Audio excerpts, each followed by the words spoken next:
Well, good morning, everyone. It is me once again, which means that it is Thursday, and I'm here to bring your devotion. Again, a quick apology for last week. I don't know that I need to apologize. You couldn't see me. That's not a bad thing. That is a good thing. But um, I tried to get it fixed, so I'm on another computer, and we are live. So I want to start off with um, just a quick thought here on Brother TJ's message that the Lord sent our way um, through our pastor on Sunday. And he's preaching a series on to know him and make him known. And it's a great one if you've not been able to tune in or be at church with us.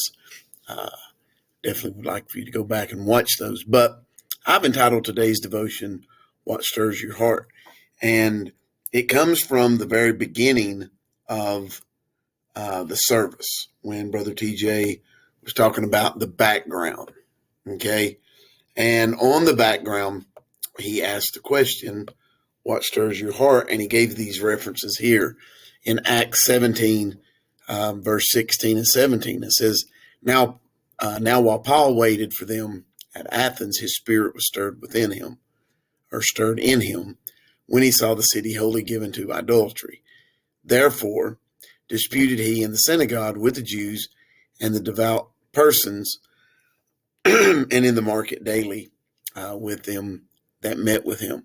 And so, again, as we said, Brother TJ talking about to know him and make him known. If you go back to the very beginning of that chapter, sorry, when it's talking about Paul and them, they're in Thessalonica, and they go into the synagogue, and there was a lot of people that believed.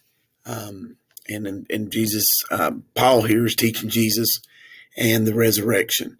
Okay, he's preaching unto them Christ. And many people believed, women as well as some devout people. However, there were some Jews that did not believe. And so therefore now they have stirred up a lot of discontent within the town. And so now Paul, after seeing this, and obviously there in verse 16 is where we get our thought that his spirit was stirred in him. And so that's it. And I wrote down in my notes, what stirs, and Brother TJ had it on the board there, but what stirs your heart? And, you know, living in the sports world and, teaching and coaching and always been around sports my entire life, as long as I know, we're very quick to want to argue our team. We want to argue who's best and, and all these things here. And, there's not necessarily anything wrong with that. But I have, and I know we all have at one point in time, been stirred up by something to where we want to argue and we just get completely bent out of shape when someone says something that maybe we don't agree with, whether it be politically, whether it be something about a sports team or whatever else. But when Brother TJ mentioned that, my heart was stirred with asking that question. When we look around and we see the things going on in this world today, how stirred is our heart? How much do we want to stand and fight for the things that's right? It's so easy to shake our head and look and see when people say things that we don't agree with, and maybe a little name calling and just they're out of touch, they're out of sorts, they don't understand, and and although those things could very well be true, but do we get stirred up? And Paul is going to continue to preach, and Brother TJ talked about the different apostles and the disciples and those who went on to preach and be crucified in different ways, to be martyrs for the calling of Christ. But so many times we are very quick to, defend our sports teams or to defend, our political beliefs and things, but yet we'll let people, speak about the church or speak about the things of God, and we'll shake our head, but not enough to defend it. And so, the other guys have done a great job on the devotions this week. And, some of them had talked about, and Brother Scotty there on Monday was talking about it as well, that we, the purpose of this message, this series, is to stir us up a little bit, to get us to, to revive us, and to get us a little bit fired up, or a little more fired up maybe, that the ember would fan the flame a little bit, and that we would be more apt to stand up for the things that really matter. And obviously the things of God is all that matters when this world's over.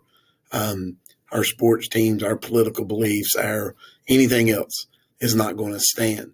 So, and we'll use the excuse, well, I just don't want to be, I don't want to lead no one astray, and I don't want to be argumentative on things of God, but yet we care not at all to argue about everything else. And so then we'll finish with this right here. It says, God that made the world and all the things therein, seeing that he is Lord of heaven and earth, dwelleth not in temples made with hands, neither is worship with man's hands, as though he need anything. And I love that, because Brother TJ mentioned that, he doesn't need anything, but he wants us. And Brother Ron was talking about that in his devotion yesterday, that God doesn't need anything. And Brother TJ brought out 4 things that he didn't need. He said he doesn't need a promotion. He doesn't need defense. He doesn't need gifts. He doesn't need talents, but he wants me. And what does he want me for? He wants me to share the gospel. He wants me to tell people of the love that he has for them. And we can do that and not have to be argumentative. We can tell, we're planting seeds. He's going to give the increase. So as we go through this life, as you go through your life, as I go through mine, take an evaluation of what stirs your heart. Your team winning the World Series, or the Super Bowl, or NBA Finals, or whatever it might be, your college team or high school teams, whatever it might be. It's fun to support those and, have good years, bad years, whatever it might be. God never has a bad year, and we're always winners with him. So I encourage you to go and spread that good news, to know him, let him stir your heart, and then go and make him known. We love you. Pray you have a great day.